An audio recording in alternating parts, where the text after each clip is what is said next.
Afternoon everybody, Silverbolt here, back with the Transformers view. Going to do blitzwing today, two reasons. One, I did Warpath, so I thought I'd do the other tank from Transformers G1, excluding Slammer from Metroplex, obviously. Well, it's very hard to do a review of Slammer. He does this. And also because I haven't done one of the triple changes yet.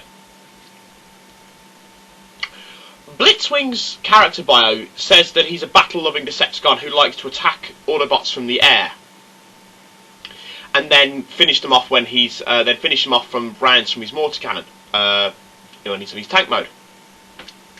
In robot mode, though, he prefers to use his sword in hand-to-hand combat with them. Now that's very much in direct contrast to what you see in the cartoons, because at least to my knowledge, Blitzwing never used his sword. Blitzwing never used his sword. His triple changing counterpart, Springer does, obviously, but Blitzwing never does.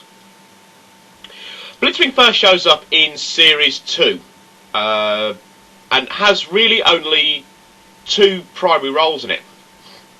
The first one is obviously the episode Triple Takeover, where him and Astro Train break away from the Decepticons and form their own little armies. There, Blitzwing in that episode. He's very much depicted as a kind of like blow it up as much as possible kind of guy.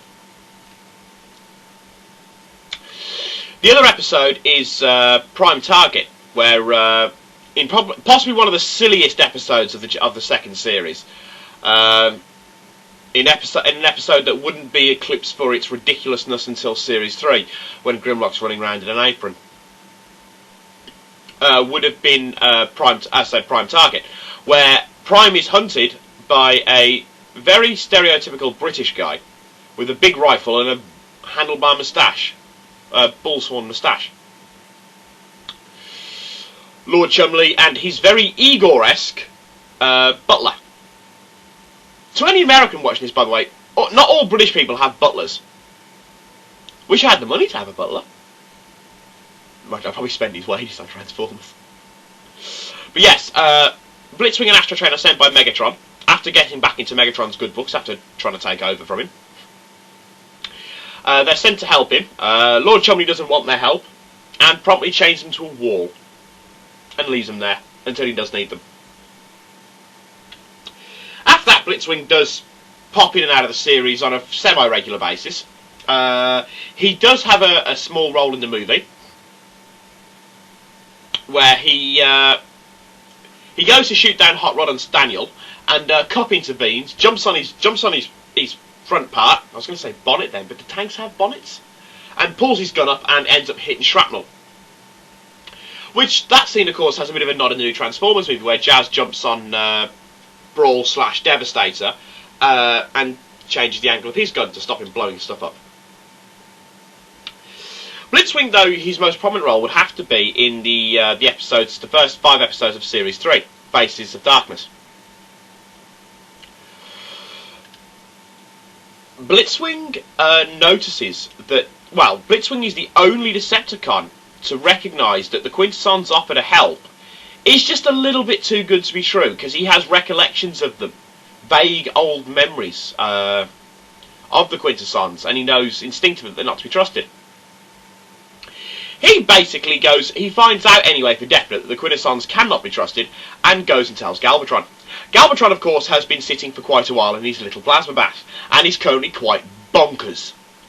It's one of the reasons why I wasn't too impressed with Galvatron in the early episodes of Series 3, because the whole insanity thing, I'm going to have a little temper tantrum like a 5-year-old and fire my big cannon at the first thing that looks at me wrong kind of job just didn't sit well with me. Blitzing anyway, Galvatron tells Blitzwing to tell it to the Autobots, and Blitzwing does. Goes to Rodimus, Rodimus believes him, and together the two of them, after some interference from Galvatron, do manage to stop the Quintesson attack. It is at this point that Blitzwing actually displays some nobility, and some hence unseen nobility. Because Galvatron, being Galvatron, just has to go and shoot something. And Blitzwing intervenes, points his gun at his own commander, and says there's been enough fighting. Galvatron isn't too impressed with this, of course, and basically tells Blitzwing to go do one. And for about 5 seconds, there was Transformers fans going, Blitzwing's going to become an Autobot? Wow! However, this Sparking ability is still very deep, quite deep within Blitzwing, and he actually refuses Rodimus's offer to join the Autobots. And Blitzwing, of course, then pretty much vanishes from obscurity. Pity, really, because he would have actually made quite a good. He would have made quite a good Autobot, apart from obviously the very Decepticonish colour scheme.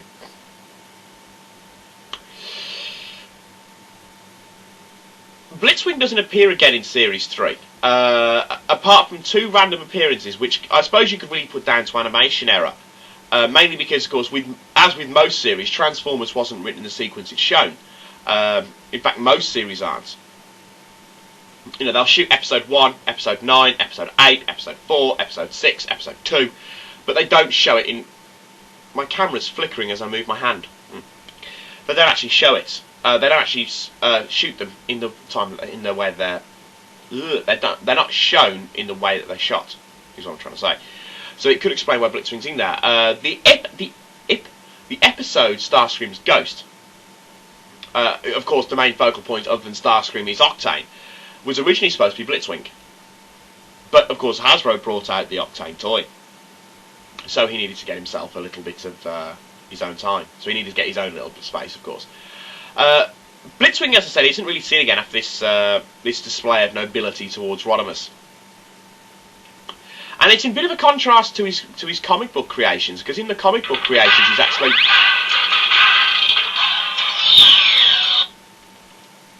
Sorry about that. Where was I? Oh yeah, Blitzwing's personality, nobility in the Generation 1 cartoon is at odds somewhat with his personality in the comics, where he's often displayed as being unnecessarily cruel. Anyway, in the comics, Blitzwing flits and flaps around a bit. Doesn't really do an awful lot. In the Dreamwave comics, he's working under Shockwave. And him and Astro Train, the Triple Changers, are Shockwave's bodyguards. It appears that Blitzwing eventually meets his end after a series of events where Shockwave is trying to duplicate the Triple Changers technology, as in to give Transformers more alternate forms.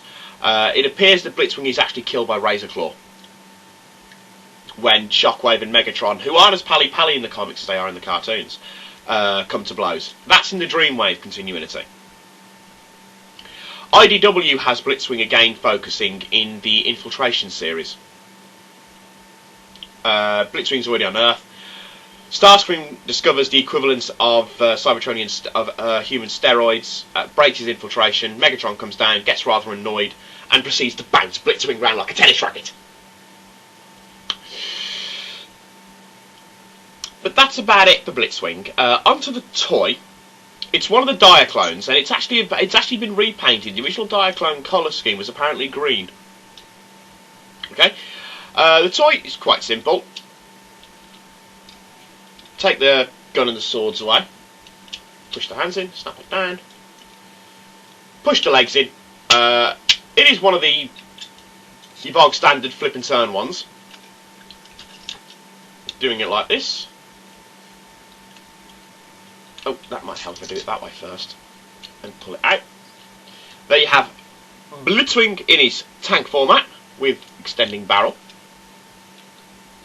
I'm not too fond of the tank format personally because it's got this wide open gash front end which shows Blitzwing's face.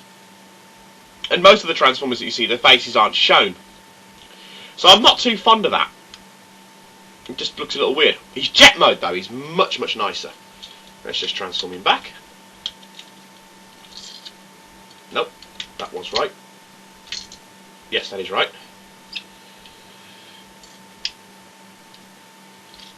I remember seeing this toy when I was actually in national school.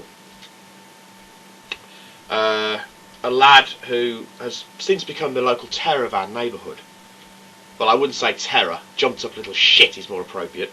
had him and brought him to school one day. And this was when he was about 9 and I was about, well, no, he'd have been about 8. I'd have been about 9. I remember him having blitzwing. There he is in plane mode. You can take the turret off, but it's a lot of fiddling around because it's a slide bar thing, so you've got to get it perfectly aligned in order to pull it off, and it's a bit fiddly to do, so I'm just leaving it on for now. And I do think his plane mode is much nicer. Has some resemblance to the F-15s to the F-15 jets, but not quite. It does have missile launchers built into here, but I don't have any missile launchers for him. Blitzwing, of course, became slightly less well known once Hasbro started bringing out their other toys, namely the Pretenders. As is Hasbro's want, it gradually just fades them out. I mean, the movie was basically just a giant commercial to kill off half of them. And of course has an extendable wheel. Though I do quite like Blitzwing. There is a reissue of him, I think. I'm not entirely sure if there is a reissue of Blitzwing. I know there's a reissue of Astro Train. But I'm not sure if there's a reissue of Blitzwing. If there is, it'll be one of the Takara ones. It won't be one of the Japanese. It won't be one of the Hasbro ones. Very nice in plane mode. Robot mode's okay, aside from the legs. I've already shown you, but I'll point it out to you again now. I'll just quickly do a half-assed job of this.